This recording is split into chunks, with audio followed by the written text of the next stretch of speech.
Hey guys, this is Scott with The Average Joe's Armory, the channel for the average Joe. And today we're going to be starting part 2 of our 3-part mini-series. Now, if you haven't seen our first video, please go back and check that out. What we're doing is we're taking a look at Remington's classic pump-action shotguns from the early 1900s, their first pump-action shotguns actually, and doing individual videos on each. Now, our first video was on the Model 10. Today we're going to be reviewing the Model 29, and then we're going to finish off the series with the Model 31. So let's jump into the Model 29. Now, the 29 was actually the third pump-action shotgun that Remington made. There was one that came in between the 10 and the 29.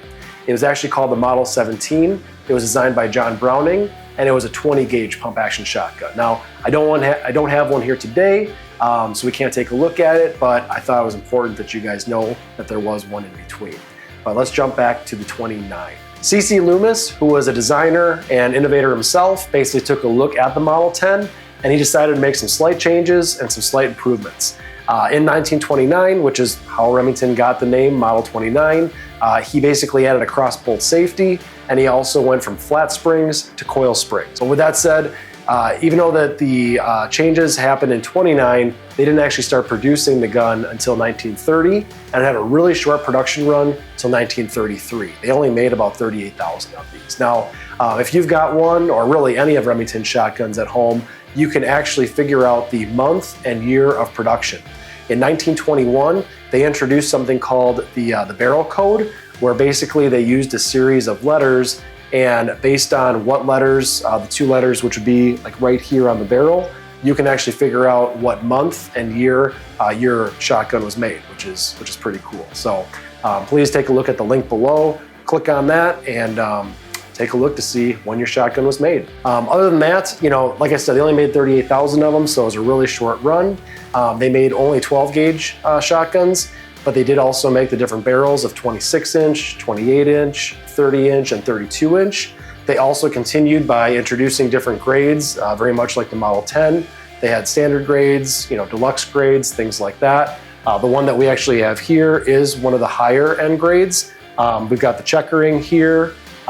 Here's that cross-bolt safety that I talked about. We've got the model and serial number here on the side of the receiver rather than below the receiver.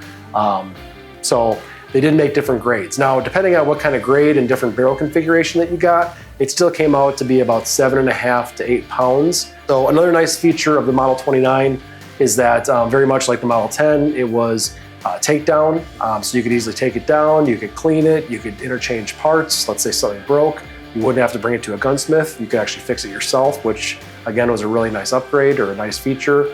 On top of that, you know, you could shoot the light loads, you could shoot the heavy loads. It was a really versatile, reliable shotgun, especially from 1929 or 1930, you know, being that old. On top of that, you know, I've taken it out. I've shot 7.5 shot, 8 shot over at the trap field. To be honest, I really haven't noticed any difference between my Model 10 or my Model 29. If you guys at home have shot a Model 10 and a Model 29, I'd love to hear what you think. You know, if you could choose one or the other, what would you choose and why? Again, put that in the comments. I'd love to read about it, figure out, you know, what pros and cons, you know, maybe that I'm missing. So that pretty much wraps it up for the Model 29. You know, as always, we're really lucky to get our hands on these to share with you guys. We love doing the research. We love doing the video. And ultimately, you know, we like sharing it with you guys.